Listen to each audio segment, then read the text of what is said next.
இப்படி ஒரு வேஷத்தை வேற எங்கேயுமே பார்த்துருக்க மாட்டீங்க. இதுதான் சாமுண்டி வேஷம். இந்த சாமுண்டி வேஷத்தை கருப்பு கலரில் போட்டு நம்ம யூடியூப் சேனலில் ஆல்ரெடி போட்டிருக்கோம். ஆனால் 251 ஜடை வச்சு பிரம்மாண்டமாக சிகப்பு கலரில் வேஷம் போட்டிருக்காங்க. ஆனைக்குடியை சேர்ந்த இவர் 50 ஜடை வச்சு வேஷம் போட்டிருக்காரு தசராக்கு. அதுக்கப்புறமா ஒரு வேண்டுதல் மூலமாக 101 ஜடை அவங்க வீட்டிலேருந்து எடுத்து கொடுக்குறாங்க.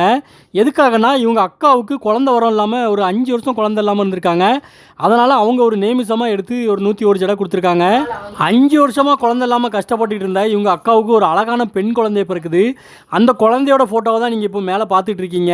இவர் தசராவில் எடுத்த உடனே இந்த சாமுண்டி வேஷத்தை போடலை. ஆரம்ப காலத்தில் ரொம்ப வருஷமாக பெண் வேஷம் தான் போட்டிருக்காரு. அதுக்கப்புறமா சாமியோட உத்தரவு வந்ததுனால இந்த சாமுண்டி வேஷத்தை போட்டிருக்காரு. இந்த சாமுண்டி வேஷத்தை கருப்பு கலர்லையும் போடுறாங்க, சிகப்பு கலர்லையும் போடுறாங்க.